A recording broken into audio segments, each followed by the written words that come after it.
The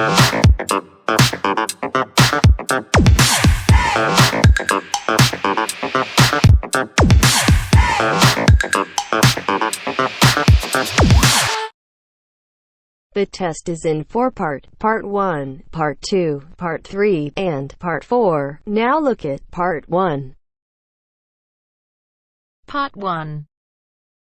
You will hear a student called Janet talking on the phone to the manager of a sports centre about a job.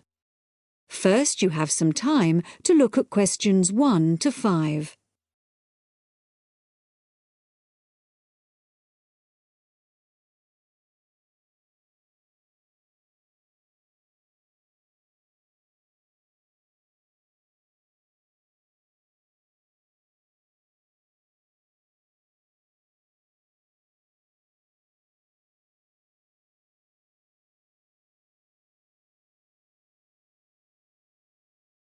Now we shall begin.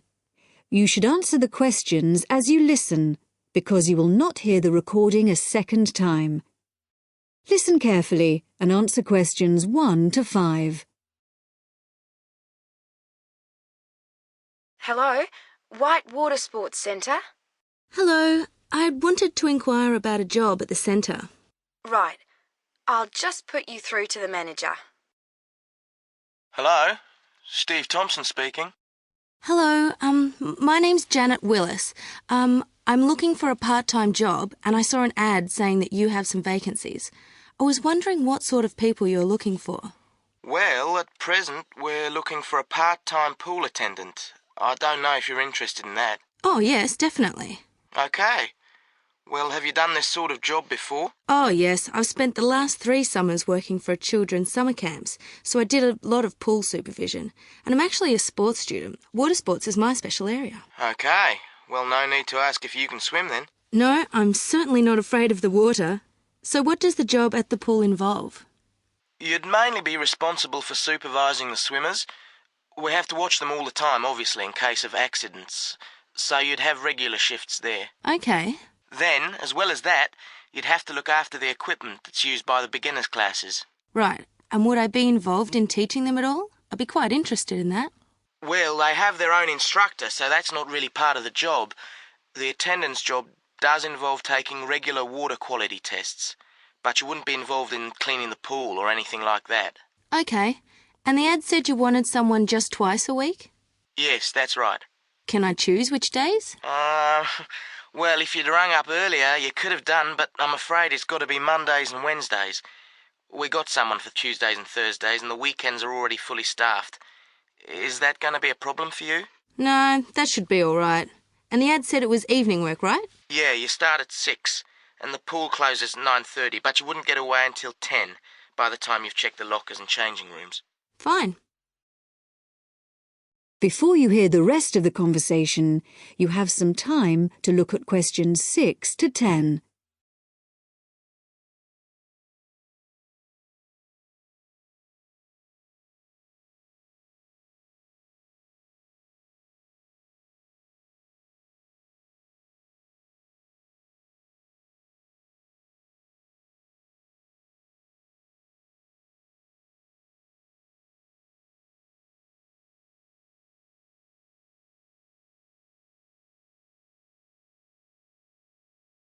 Now listen and answer questions 6 to 10. And how much do you pay? The basic hourly rate is $15, but it would go up to $19 for someone with the right qualifications. Well, I've got life-saving certificates and first aid qualifications. Oh, with that and your experience, you'd probably get the maximum rate then. Obviously, you'd have to come along for an interview if you're interested. Oh, it sounds just the job I'm looking for. Shall we fix a time for the interview now? Okay, it's Janet, isn't it? Yeah, Janet Willis. How about Friday morning, Janet? Around 11? Oh, sorry, I have lectures, but I could make the afternoon. 2 p.m? Fine. And can I just check on where you are? Is it Findon Avenue? No, it's 23 to 27 Farndon Avenue. That's F-A-R-N-D-O-N. It's off Eastgate. East Gate. Fine. I'll look forward to meeting you then. Okay. So if you need to phone me before then, you can get through to me directly on 053 210. Is there anything I need to bring along to the interview? Well, you do need to fill in an application form. I'll put one in the post for you, so you can fill that in and bring it along. You don't want me to post it back to you? No. Just remember to bring it along with you. What about references? Should I bring any? Nah, but do have your certificates with you when you come. We need to see those. Great. Thanks very much then. I'll see you on Friday. Bye. Bye. That is the end of part 1. You now have half a minute to check your answers.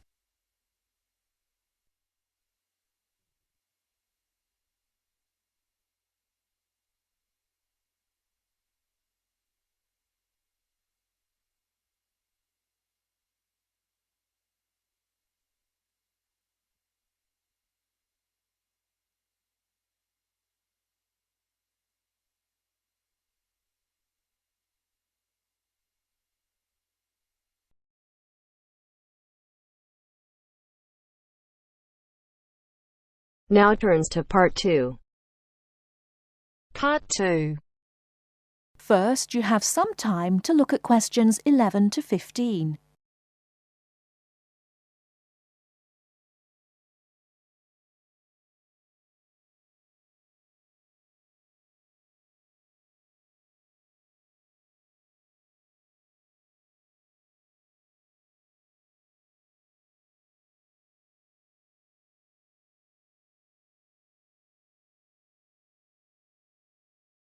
Now, listen carefully and answer questions 11 to 15. Starting at the beginning, you can see the on-off switch just beneath the two lights. Having turned the machine on, these lights now become very important. When the light on the left has gone out, you can begin making coffee, as it means the water is now hot enough. Next to that is the water level light. If this is illuminated, it means the machine does not have enough water. It is essential that you turn the machine off and add more water the moment this light comes on, otherwise you could damage the heating element. Once you have checked that both the heater light and the water level light are off, make sure the filter holder, that's the part with the handle just under the control panel, is in place. Once you have your cups ready, it is time to press the coffee delivery switch. That's the button just above the filter holder beside the boiler meter. Remember to take a quick look at the meter as it tells you the exact temperature of the water. On both the left and right hand side of the machine, on the same level as the filter holder, you can see the steam pipes used for heating milk. These steam taps need to be cleaned regularly to avoid blocking. And finally, if you do spill any coffee, don't worry. Just make sure that the drainage pipe at the bottom of the machine is leading into a sink or a suitable waste container. As with the steam taps, the drainage pipe needs regular cleaning.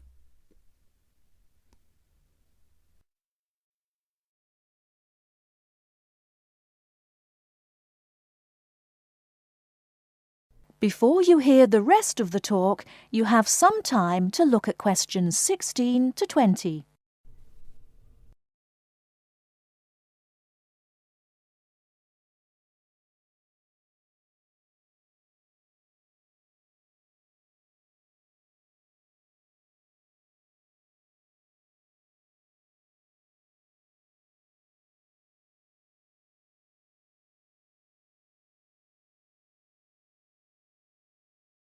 Now listen and answer questions 16 to 20.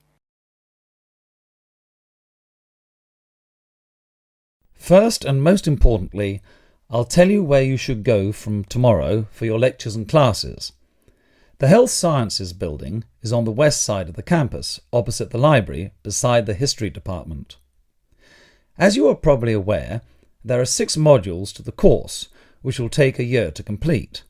That's 2 modules each term. In the first module of this term, you will be looking at current laws with regard to health and safety in the workplace. Don't forget that as you progress through the course, you should be building your thesis. This will need to be completed by the end of the year. Coursework will also be credited to your final grade, but the most important part of the course is the thesis. Now, the final thing I want to tell you, and again you should know this, is that there will be a number of guest speakers throughout your course. They will come from a number of different medical backgrounds, but they will all be giving you their views on the relevance of health sciences in their occupations.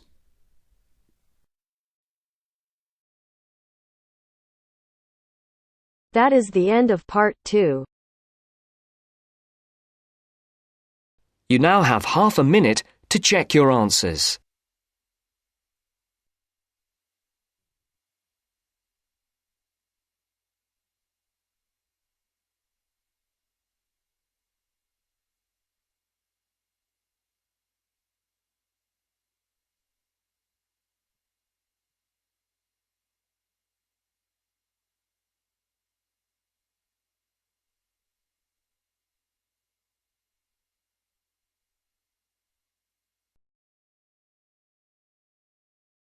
Now turns to part 3. Part 3. You'll hear two students discussing a survey they have to write as an assignment. First, you have some time to look at questions 21 to 26.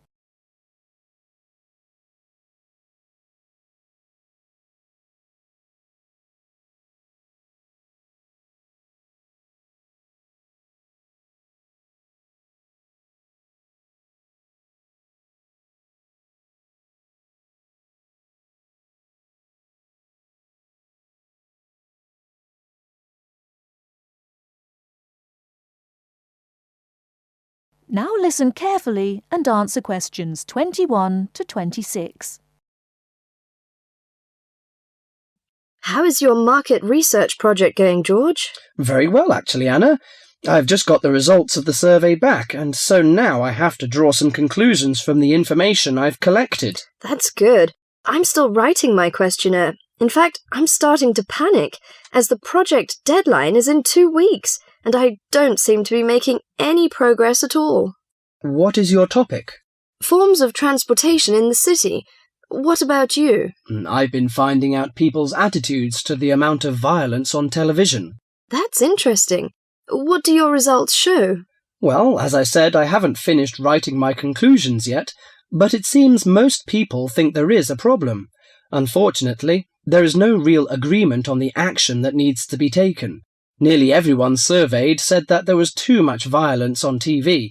A lot of people complained that American police serials and Chinese kung fu films are particularly violent. The main objection seems to be that, although a lot of people get shot, stabbed, decapitated and so on, films never show the consequences of this violence. Although people die and get horribly injured, nobody seems to suffer or live with the injuries. Any children watching might take the heroes of these programs as role models and copy their behaviour. So, what did most people suggest should be done? A lot of people were concerned about how these films affect children. They are particularly worried that children will try to behave like the stars. The survey shows that violent programs should be broadcast after 10 p.m, when most children are already in bed. There is also a significant minority of people who feel that violent films should be banned altogether. Or how did people feel about the violence on news broadcasts? Most of the responses I have looked at have felt that violence on news broadcasts is more acceptable, as it's real. Although it's unpleasant, it is important to keep in touch with reality. Still, many people thought that it would be better to restrict violent scenes to late viewing.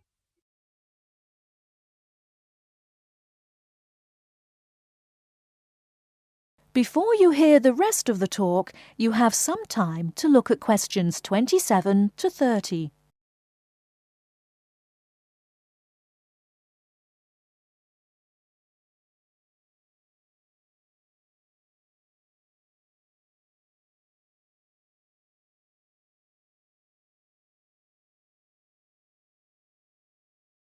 Now listen and answer questions 27 to 30.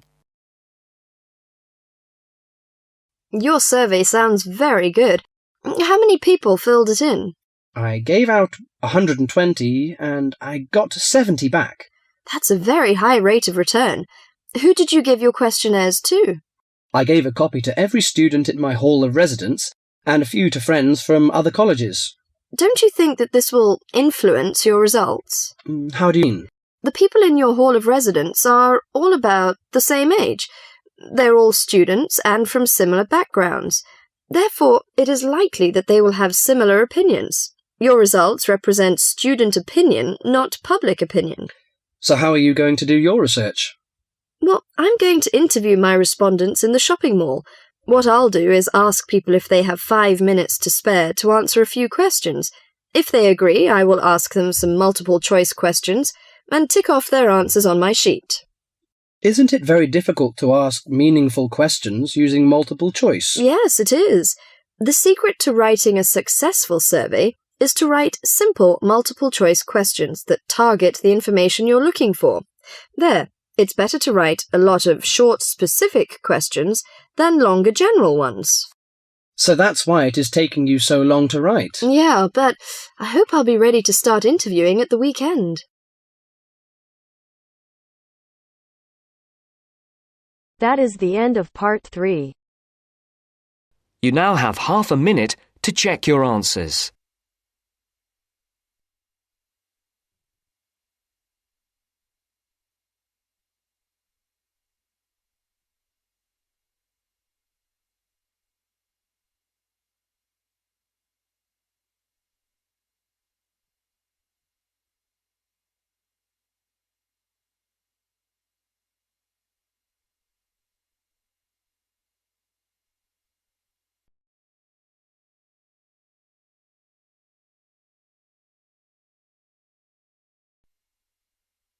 Now turns to part 4. Part 4. You will hear a talk about memory in babies and young children. First, you have some time to look at questions 31 to 40.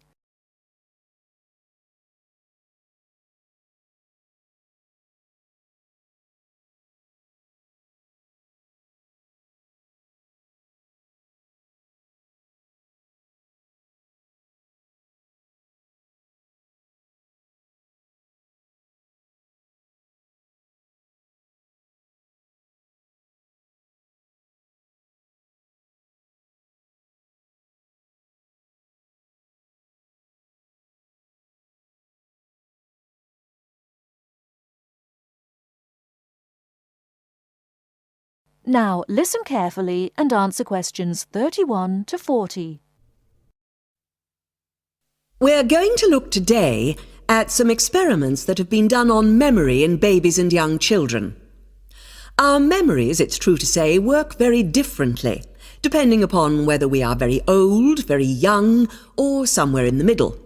But when exactly do we start to remember things? And how much can we recall?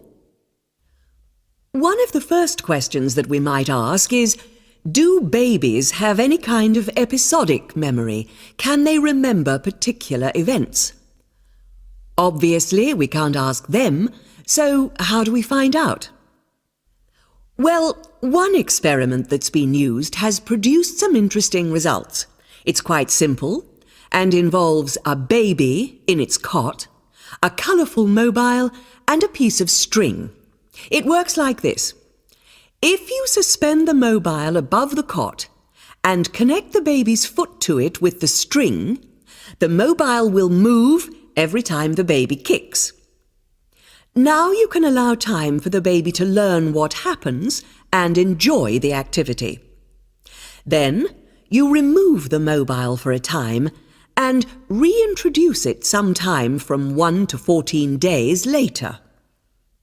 If you look at this table of results, at the top 2 rows, you can see that what is observed shows that 2-month-old babies can remember the trick for up to 2 days, and 3-month-old babies for up to a fortnight. And although babies trained on one mobile will respond only if you use the familiar mobile, if you train them on a variety of colours and designs, they will happily respond to each one in turn. Now, looking at the 3rd row on the table, you will see that when they learn to speak, Babies as young as 21 months demonstrate an ability to remember events which happened several weeks earlier.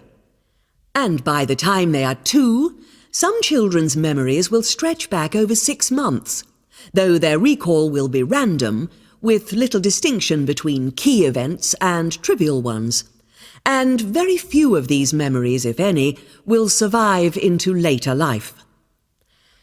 So, we can conclude from this that even very tiny babies are capable of grasping and remembering a concept. So, how is it that young infants can suddenly remember for a considerably longer period of time? Well, one theory accounting for all of this, and this relates to the next question we might ask, is that memory develops with language. Very young children with limited vocabularies are not good at organizing their thoughts. Though they may be capable of storing memories, do they have the ability to retrieve them? One expert has suggested an analogy with books on a library shelf. With infants, he says, it's as if early books are hard to find because they were acquired before the cataloguing system was developed. But even older children forget far more quickly than adults do. In another experiment, several 6-year-olds, 9-year-olds, and adults were shown a staged incident. In other words, they all watched what they thought was a natural sequence of events. The incident went like this. A lecture, which they were listening to, was suddenly interrupted by something accidentally overturning. In this case, it was a slide projector. To add a third stage, and make the recall more demanding, this accident was then followed by an argument. In a memory test the following day, the adults and the 9-year-olds scored an average 70%, and the 6-year-olds did only slightly worse. In a retest 5 months later, the pattern was very different. The adults' memory recall hadn't changed, but the 9-year-olds had slipped to less than 60%, and the 6-year-olds could manage little better than 40% recall. In similar experiments with numbers, digit span is shown to vary. That is the end of part 4. You now have half a minute to check your answers.